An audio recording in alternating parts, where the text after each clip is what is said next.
Sipho Kekana. Sipho, good afternoon to you, and thank you very much for joining us on PM News. Yeah, good afternoon to you too. Thanks for having me. The rumor mill has been running on and on about Tokyo's possible presidency, but yesterday it was really confirmed. What are your thoughts on him running? Yeah, you're right. It's been going on for a while now. His name has been bandied around for some time. I'm actually very happy. It's a good thing for our football, for South African football. It puts us out there that we do have capable football administrators. We should be ranked among the best, among some of the best countries in the world of football. So it's actually good for our football. I'm very happy, and I really wish him all the best. What do you think it would mean for South African football should we have a South African president on a big stage such as FIFA? I think for a very long time, African football has lagged behind in terms of getting investment from FIFA. It was only up until 2010 that we actually got to host the World Cup. But the investment into African football hasn't been there. So I'm thinking if somebody like Tokyo would actually be able to get that position, that would change. The focus would be on African football.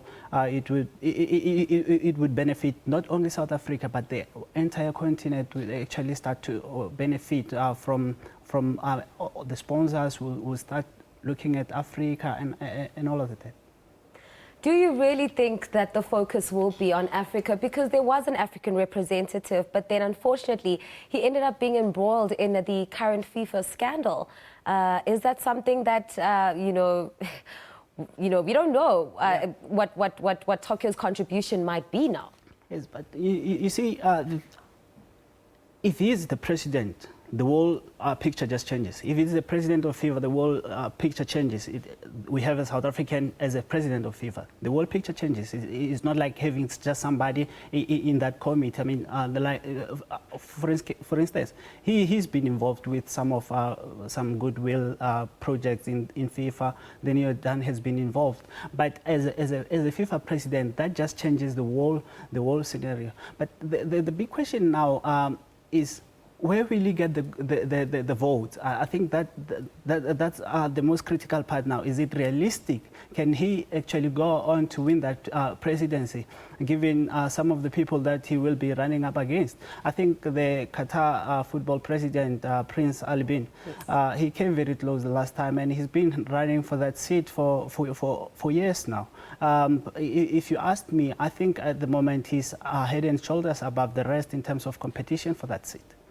Now, SAFA has been, fully behind Tokyo's decision to run for presidency. We know that he will be submitting his papers by the deadline, which is tomorrow. Has CAF said anything on endorsing Sexwale? That is the worrying part. Remember, they need to endorse Sexwale before he can run for that position. And if you look back, when we needed CAF support into the 2006 FIFA World Cup, we didn't get it. So there has always been that animosity from CAF towards South African football. So it would be nice if CAF came out in support of him.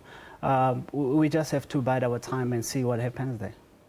And what is, I would ask from your perspective, would be the one biggest change that you would like to see Tokyo Sexwale make within FIFA should he get enough endorsements to run, number one, and should he be elected president? I think, like I said, investment in African football. African football is very rich with talent. This is one rich continent that we have here. We've produced some of the lucky players that came from Africa, went on to be the best in the world. So if Tokyo can actually convince the stakeholders, the powers that be in football, to actually invest more in African football, and so that we can see African football actually staking its claim again in world football. The best that we've ever seen in Africa is an African team reaching the semi-finals of the World Cup. So, but I'm sure that with more investment in African football, especially at a grassroots level. We should be able to produce a team that can win the World Cup in the future. Ghana, over a couple of years ago, managed to win the Under-20 FIFA World Cup. So it just goes on to show that with more investment, Africa can actually dominate the world in football, I think.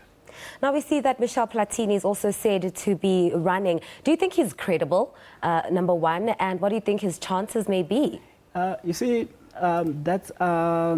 when you look at Platini, it's actually worrying because there seems to be a lot of underhand tactics being played around.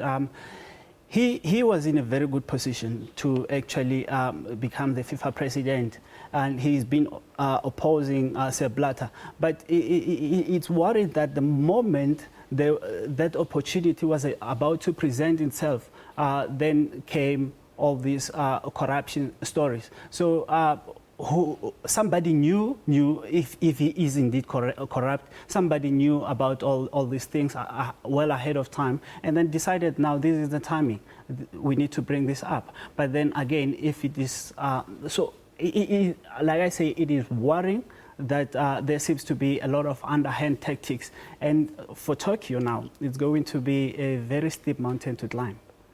Sipho Kekana, thank you so much for joining us right here on PM News. Well, we will be keeping a close eye as far as that developing story is concerned. Will be interesting to see how far Tokyo gets in his bid to run for the FIFA presidency.